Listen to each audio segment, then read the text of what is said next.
애틀랜타 라디오 코리아 5월 4일 수요일 오늘의 한 뉴스입니다. 미국이 40년 만에 최고 수준의 인플레이션에 직면한 가운데 연방준비제도가 오늘 기준금리를 0.5%포인트 올릴 것이라는 관측이 나왔습니다. 연준은 오늘 이틀간의 연방공개시장위원회 회의를 마친 뒤 오후 2시께 기준금리 인상폭 등을 발표하고 30분 뒤 제롬 파월 연준 의장이 기자회견을 할 예정입니다.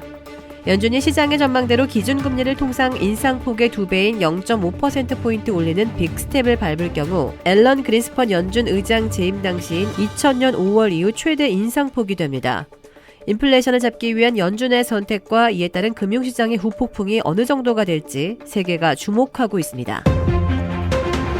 미 질병통제예방센터 CDC가 법원의 제재에도 대중교통에서 마스크 착용을 의무화할 것을 재차 권고했습니다. CDC는 2세 이상을 대상으로 비행기, 열차, 버스, 공항, 기차역 등 대중교통수단과 실내시설에서 얼굴에 잘 맞는 마스크를 쓰라는 지침을 내렸다고 어제 밝혔습니다. CDC는 코로나19의 국내외 확산세, 변이 출현의 영향, 향후 추세를 고려한 권고라고 설명했습니다. 바이든 행정부가 적재 현상이 심각해진 워크퍼밋 카드에 대해 외국 인력들의 불편을 해소해주는 동시에 인력난에도 대처할 수 있는 새 정책을 확정해 5월 4일자로 발효시켰습니다. 미 이민서비스국은 워크퍼밋 카드를 연장 신청하는 외국 인력들에 대해서는 승인을 받기 전에 최근 만료됐거나 곧 만료되는 경우에도 자동 연장 기간을 540일로 확대해 계속 일할 수 있게 된다고 밝혔습니다. 지금까지는 자동 연장 기간이 180일이었으나 이를 540일로 대폭 늘린 것입니다. 이에 따라 워크퍼밋 카드를 연장 신청하는 외국 인력들은 수속 중에 만료되더라도 만료일부터 1년 6개월이나 더 일할 수 있게 되었습니다. 지난 2일 낙태권에 대한 미 연방법원의 향후 방침이 보도됨에 따라 조지아주에서도 모든 신문과 방송 언론들이 일면 헤드라인을 낙태에 관한 뉴스로 도배하는 등 조지아에서도 낙태 논쟁이 산불처럼 번지고 있습니다. 현재 미국의 대부분의 주에서는 임신 24주, 즉 6개월까지는 낙태를 허용하고 있는 가운데 조지아주는 낙태에 관한 사회 분위기가 타주들보다 좀 더 복잡한 양상을 띠고 있습니다. 이 사안에 따라서 조지아 주민들의 의견이 다르게 나타나기 때문인데요. AJC 신문의 여론조사에 의하면 조지아 주민들의 68%는 이번에 연방 대법원이 낙태에 관한 현행 법률을 완전히 뒤집지 않기를 바란다고 말했습니다. 한편 24%는 낙태법이 완전히 바뀌기를 바란다고 말했습니다. 여전히 여성의 낙태권이 완전히 없어지지 않기를 바라는 사람이 압도적으로 많은 것입니다. 더불어민주당 대선 후보였던 이재명 전 경기도지사를 향해 보궐선거 등판을 요구하는 당내 목소리가 갈수록 커지는 모양새입니다. 그간 이 전 지사의 보궐선거 출마에 신중한 입장을 보여온 지도부에서까지 급속히 출마에 무게를 싣는 분위기입니다. 안팎에서는 거듭된 요청에 결국 이 전 지사가 결단을 하지 않겠느냐는 예측도 조심스럽게 흘러나오고 있습니다.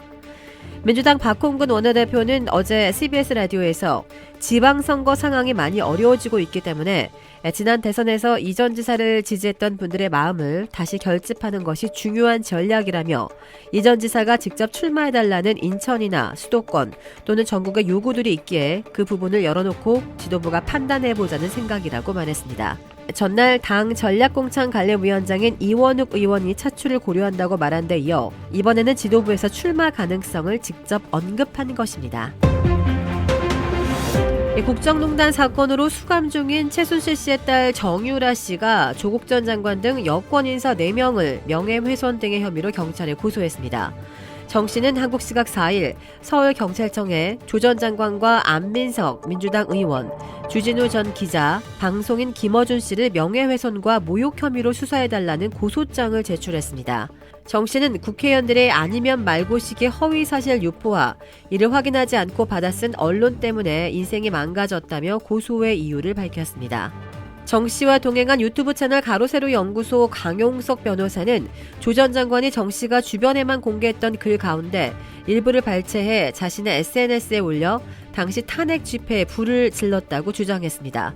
이어 당시 공분을 일으켰던 능력 없으면 너희 부모를 원망해라라는 발언 등은 친구 사이에 오간 우발적 대화에 불과하다며 국민을 상대로 했던 이야기가 전혀 아니었고 그런 취지도 아니었다고 강조했습니다. 또 주 전 기자와 김어준 씨도 방송을 통해 정 씨가 박근혜 전 대통령의 딸이라는 암시를 수도 없이 해 명예를 훼손했다고 덧붙였습니다. 북한이 윤석열 대통령 당선인의 취임을 불과 엿새 앞둔 시점에서 미사일 도발을 재개했습니다. 김정은 국무위원장이 직접 나서 선제 핵 공격의 가능성을 언급한 이후 첫 도발입니다. 최근 북한의 미사일 시험 발사는 이른바 국방력 강화가 가장 큰 이유라는 분석이 많지만 새 정부 출범을 앞둔 시점상 대남, 대미 압박의 성격도 커 보입니다. 북한은 남측 정권이 바뀌면 초반에 의례 길들이기 성격의 도발을 해왔습니다. 특히 이달에는 윤 당선인 취임식과 한미 정상회담 등이 예정돼 있어 이를 계기로 북한이 추가 도발을 이어갈 경우 한 달 내내 한반도의 군사적 긴장이 고조될 가능성이 있습니다. 이날 발사는 북한이 올해 들어 감행한 14번째 무력 시위이자 지난달 16일 소형 핵탄두 탑재를 언급한 신형 전술 유도 무기를 시험 발사한 지 18일 만입니다. 주택 구매뿐만 아니라 커머셜, 웨어하우스, 비즈니스 건물까지 부동산계의 큰손 이주환 부동산. 크레딧 카드 빚 최대 80%까지 탕감. 크레딧은 지켜드리고 빚은 줄여드리는 O3 컨설팅이 오늘의 한 뉴스를 후원합니다. 이상 애틀랜타 라디오 코리아 5월 4일 수요일 오늘의 한 뉴스의 고지선이었습니다.